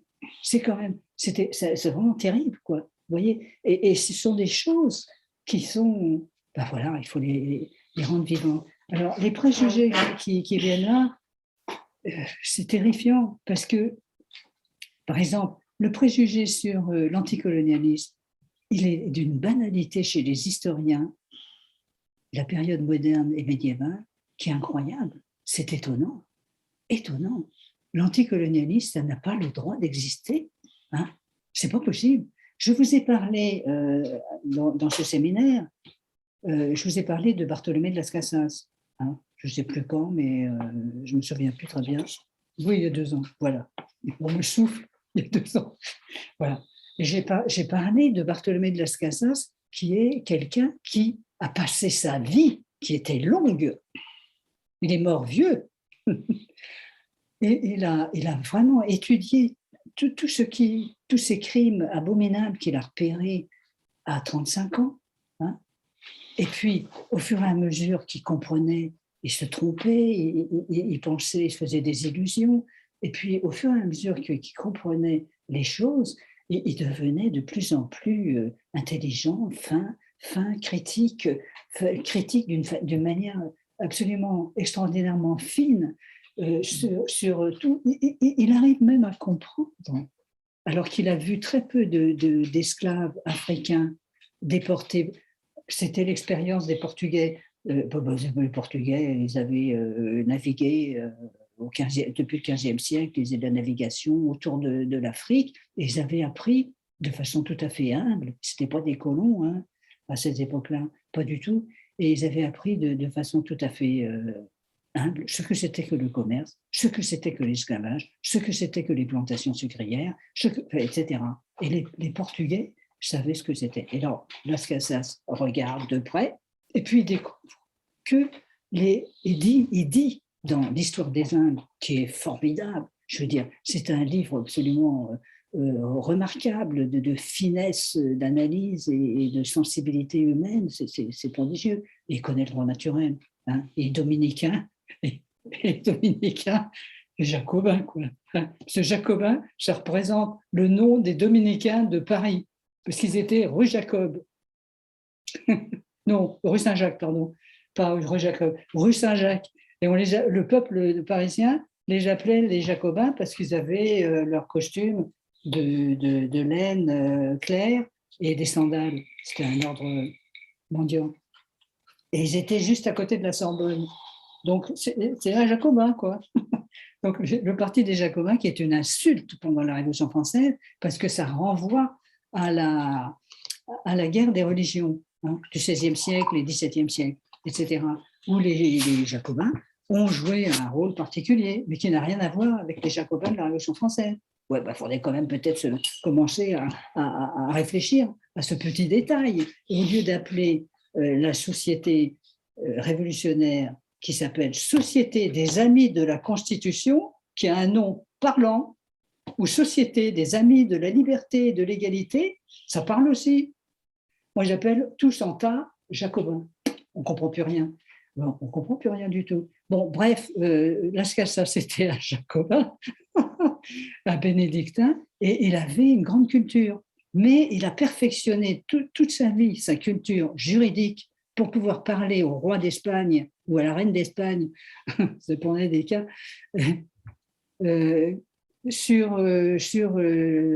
en politique. Et il voulait connaître le discours politique et il a étudié le droit. Et il est rentré dans le droit naturel qui était aussi appliqué en Espagne. Il a pris fait et cause pour les comuneros d'Espagne, qui étaient les villages, les paysans des communes villageoises en particulier d'Espagne, qui se sont révoltés sur Charles Quint et qui, ben, lui, il connaissait tous les droits populaires de cette façon-là, bien qu'il appartenait à la classe dominante. Hein, il faisait partie de ces classes riches. Son père a remplacé Christophe Colomb quand Christophe Colomb a été puni par la reine Isabelle, la catholique, sous prétexte qu'il voulait faire de l'esclavage avec les autochtones. Et Isabelle la catholique lui a dit, refus des monarques sur l'esclavage, non, tu ne vas pas faire d'esclaves, je te punis. Et Colomb a insisté, et puis il a été puni par la reine d'Espagne, et il a perdu tous ses titres. Hein, et elle l'a flanqué en prison, certes dorée, mais en prison quand même. Il n'a plus le droit de sortir. Il était à Séville, et il est mort de chagrin de ne pas avoir pu faire la traite des captifs autochtones pour concurrencer la traite des captifs africains. C'est pas beau ça? Ah ben non, ben c'est pas beau. C'est vraiment très, très moche. Mais pourquoi est-ce qu'on ne raconte pas ces choses-là? Pourquoi est-ce qu'on ne les connaît pas? Pourquoi est-ce qu'on cache l'anticolonialisme? Aujourd'hui encore, regardez, en France, la politique française consiste à faire dans les colonies des Antilles des musées de l'esclavage, pas des musées de l'anti-esclavagisme, non, des musées de l'esclavage, comme s'ils voulaient de nouveau, aujourd'hui, renforcer le préjugé de couleur. Hein. Bon ben, c'est une horreur, une horreur. Moi, quand je vais dans ces régions du monde, parce que j'y vais beaucoup, pourquoi? Parce que c'est là que j'ai appris ce que c'est que le racisme, la colonisation, les colons, etc., etc. J'ai appris tout ça. J'ai parlé avec les autochtones, qui sont maintenant les Martiniquais, ou les Guadeloupéens, ou autres, et j'ai pu comprendre des choses fondamentalement importantes. Hein, vous comprenez? Et ça, c'est quelque chose qui me tue un petit peu, parce que je trouve que c'est indécent de ne pas vouloir regarder en face. Bon, on est encore sous les préjugés du 19e siècle. Hein, et ce refus de cette question. Alors, c'est plus seulement les droits de l'homme, hein, bien que les droits de l'homme s'intéressent à ça, puisque à partir de 1492, les droits de l'homme ont connu, avec Vitoria par exemple, qui est un dominicain jacobin, donc, espagnol, qui a fait ses études en France, à Paris, chez les Jacobins. Bon, voilà. Et qui est retourné en Espagne, à Salamanque, et qui a été un des grands théoriciens d'un droit cosmopolitique. Alors, il ne parlait pas grec, il parlait latin. Donc, il ne disait pas droit cosmopolitique.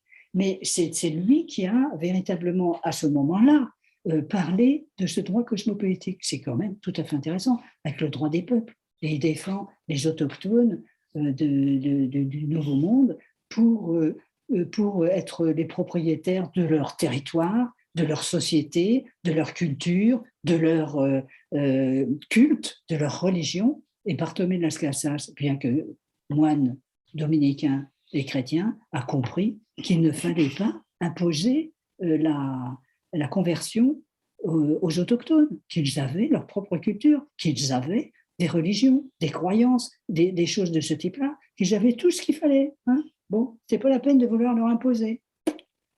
Et il a vraiment compris ce que c'était que la colonisation, c'est-à-dire la destruction des Indes. La destruction des Indes.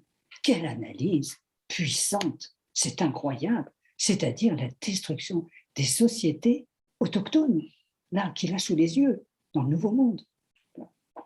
Alors, en France, refuser l'existence millénaire de l'anticolonialisme, enfin, quand même, c'est pas croyable. C'est comme ne pas admettre que les femmes votaient au Moyen-Âge. C'est quand même fabuleux, ça. Je suis sidérée de voir qu'il y a une réticence des historiens de la Révolution française pour reconnaître, et des femmes historiennes de la Révolution française, sauf Christine Fauré, qui a beaucoup travaillé sur cette question-là et qui a publié beaucoup de choses très intéressantes sur le droit de vote des femmes pendant la Révolution. Bon, voilà. C'est quand même étonnant de ne refuser de comprendre ce que c'est que la démocratie au Moyen-Âge et pendant la Révolution française. La démocratie, c'était le droit de vote des hommes et des femmes. Ah ben oui, et ben voilà. Ça, on ne veut pas l'entendre. Alors, qu'est-ce que vous voulez que je fasse, moi? Ben, je le dis partout, avec véhémence. Et puis, voilà, ça passe d'une oreille à l'autre, et puis ça sort, je sais pas où. Et ça ne sort pas, en réalité. Et l'anticolonialisme, c'est pareil. Bon, enfin, mais le pétard, c'est étonnant. Enfin, excusez-moi, je m'échauffe. Je m'échauffe un peu sur des sujets qui sont quand même terribles. Terribles. Bon, voilà. Je ne sais pas si je t'ai répondu, mais j'ai répondu quand même sur l'absence de prise en compte de l'anti-esclavagisme. Pardon, de l'anticolonialisme. Hein, c'est terrifiant. Parce que l'esclavage, c'est une conséquence du colonialisme. Hein, et voilà. On a vu le découpage de Boissy d'Anglas qui est très, très, très futé. Hein. Attention, Jean. Oui. Une remarque, une question. Moi, je peux dire juste un mot. Il y a des... Salut à tous. Il y a beaucoup de travaux sur les colonies, etc., depuis 20 ans, 30 ans, mais c'est vrai que Florence a raison, c'est-à-dire que dans aucun de ces travaux, finalement, il y a la déclaration des droits n'est un truc fondamental, même si, évidemment, les historiens d'origine diverse et variée n'ignorent pas évidemment la déclaration des droits. Par exemple, chez Laurent Dubois explique par moment que le langage de la déclaration des droits s'est mélangé avec autre chose chez les esclaves révoltés, etc. Donc, bon. Après, il y a des caricatures. Hein. Par exemple, le bouquin de Popkin, You Are All Free, qui dit textuellement, enfin, je ne sais pas exactement la citation en tête, mais qui dit grosso modo que ce qui se passe au Cap n'a strictement aucun rapport avec ce qui se passe en France. Donc voilà, il n'y a aucun... Ça n'a rien à voir. Donc évidemment, là c'est un peu une caricature. Ce qui est fondamental dans l'historiographie, c'est d'une part que la déclaration des droits ne sert pas de boussole, voilà, exactement, chercher le terme, d'une part. Et c'est vrai que l'idée d'anticolonialisme n'est jamais présente. Il y a l'idée d'une critique coloniale qui vient des administrateurs coloniaux, d'une critique coloniale qui vient des physiocrates, c'est-à-dire d'une critique économiste de la façon dont ça fonctionne, d'une critique administrative de la façon dont ça fonctionne, d'une critique des colons blancs de la façon dont ça fonctionne, mais qu'il y ait un anticolonialisme du côté gauche pendant la Révolution française, ça c'est quelque chose qui n'apparaît pas, ou qui apparaît vaguement dans telle citation par-ci par-là. Mais voilà, en fait, fondamentalement, c'est ça le truc, c'est qu'à aucun moment... Alors, est-ce que le terme anticolonialisme, non, on l'utilise parce que, entre guillemets, c'est une facilité de langage. Évidemment, à l'époque, on ne parle pas d'anticolonialisme, le mot anticolonialisme lui-même, il n'y est pas. Mais qu'il y ait une réflexion contre l'existence des colonies, ça c'est une évidence. Qu'il y ait des réflexions anticoloniales contre les colonies, et c'est exact. Alors, formellement, oui, il n'y a pas, personne sort un bouquin qui s'appelle l'anticolonialisme. Et personne sort un bouquin qui s'appelle Contre les colonies. Enfin, si, d'ailleurs, il y a des choses qui s'appellent Contre les colonies. Oui, mais disons qu'il n'y a pas le mot anticolonialisme. Mais le fait qu'il n'y ait pas le mot, ça ne veut évidemment pas dire qu'il n'y a pas la chose, qu'il n'y a pas le concept. Donc, je dirais qu'il y a plein de travaux intéressants dans l'historiographie. Il y a plein de trucs intéressants en érudition, etc. Mais il leur manque ces deux boussoles, quoi. Enfin, il leur manque le Nord, entre guillemets, qui est la Déclaration des droits, et le Sud, qui est l'anticolonialisme. Ouais. Le Nord ne s'oppose pas aux droits de l'homme. C'est pas lui, c'est pas le Nord de l'hémisphère, mille pétards, qui a inventé les droits de l'homme. Je dis précisément que les droits de l'homme sont extrêmement dispersés dans l'histoire de l'humanité et que les droits naturels de la définition de la liberté du genre humain, parce que c'est quand même de ça dont il s'agit, hein, c'est la liberté de tous les membres du genre humain, c'est quelque chose qui est répandu sur toute la surface de la Terre et dans toutes les sociétés, et ça n'appartient pas aux Européens. Hein, c'est pas vrai, il n'y a pas de droits de l'homme chez les Européens, ils ont fait tout pour les empêcher. Hein. Ça, c'est clair. Il a fallu 1946, vous vous rendez compte, pour rétablir la Constitution, la Déclaration des droits de l'homme et des citoyens de 1789, un des derniers des textes importants et intéressants de la philosophie du droit naturel médiéval, hein, j'ai bien dit, Moyen-Âge, qui ait été rétabli en France. Hein, il était sorti du droit constitutionnel français, et puis, bon, et c'est quand même effarant de voir qu'on ne veut que ces barrières intellectuelles, ces préjugés, donc, sont toujours là, en place. Hein. C'est terrible, c'est terrible. Alors donc, il faudrait... faut casser ça. Bon, ben, voilà, j'essaye de le faire. Je fais ce que je peux. Oui, moi, je voulais que, Florence, que tu reviennes sur l'expression qui est un mot d'ordre en même temps, qui est « nouveau peuple de Saint-Domingue ».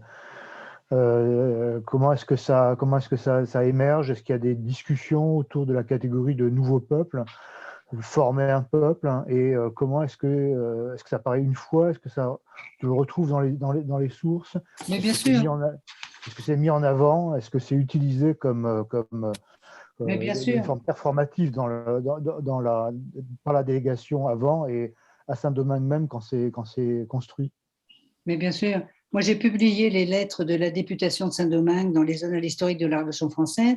Enfin bon, ça n'a pas porté beaucoup de fruits, hein, malheureusement. C'est bien dommage. Enfin, encore que ça peut porter quelques fruits. Il ne faut pas non plus dramatiser trop. Mais c'est certain que les événements de l'affaire Galbaud, donc en juin 1993, quand il arrive pour arrêter Paul Verel et Sontona, qui ont très bien compris la situation, hein, parce qu'ils sont quand même pas complètement idiots, et qui soutiennent, qui font appel aux insurgés pour leur dire « vous avez un moment ici historique pour vous, saisissez-le, vous avez un général français qui arrive Galbaud avec des soldats et qui va vous réprimer sauvagement, révoltez-vous, insurgez-vous. » Et au Cap, ça marche. Donc Galbaud est chassé et à partir de ce moment-là, il y a beaucoup de documents que j'ai montrés, que je connais fort bien et que je les ai signalés dans Triomphe et mort du droit naturel en Révolution. Beau titre. Triomphe et mort du droit naturel en Révolution, et dans d'autres articles, etc. Et j'ai publié les textes, les sources, le plus possible. Bon, bah, voilà. Alors, tu poses la question de savoir si le nouveau peuple de Saint-Domingue, ça arrive en groupe. Oui, j'ai rappelé tout à l'heure qu'après la chute de Galbaud, hein, et la victoire des insurgés de Saint-Domingue dans la province du Cap, du Nord, il y a tout le peuple se rassemble et viennent s'agréger des tas de gens, et il y a des tas de sources qui racontent cela.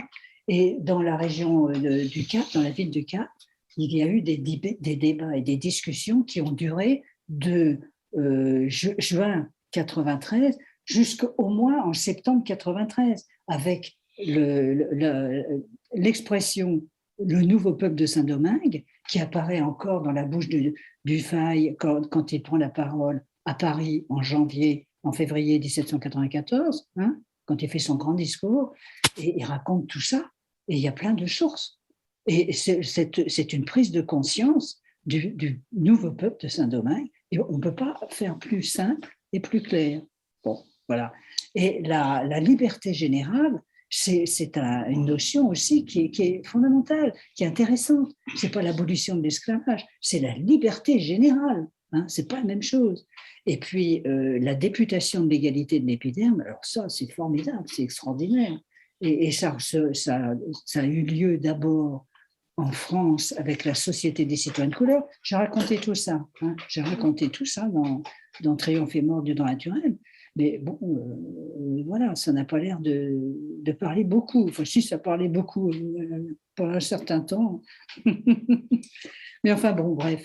Voilà, ce sont des expressions qui ont été inventées, créées par les insurgés de Saint-Domingue. Et la réclamation des droits de l'homme, c'est quelque chose aussi qui est formulé par eux de cette manière-là. C'est prodigieusement intéressant, parce qu'ils se sont beaucoup intéressés à la Déclaration des droits de 1789. Les colons avaient recommandé que ce texte ne soit pas publié dans les journaux de Saint-Domingue, les journaux des colons de Saint-Domingue.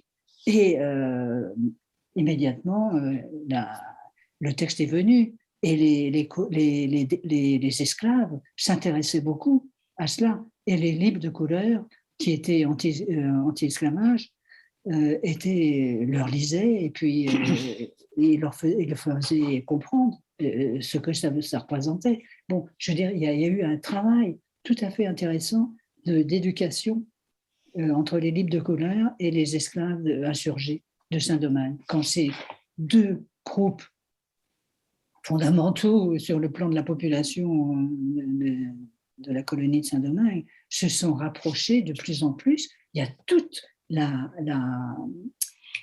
correspondance de Julien Raymond avec ses amis qui sont restés à Saint-Domingue et qui lui racontent en détail, et ça a été publié, hein, et réédité plusieurs fois dans la période révolutionnaire, qui raconte en détail ce qu'il se passe et comment ils prennent conscience de la situation et de la nécessité de développer une culture des droits de l'homme et de l'anticolonialisme. C'est tout à fait en nombre que les sources existent, en nombre.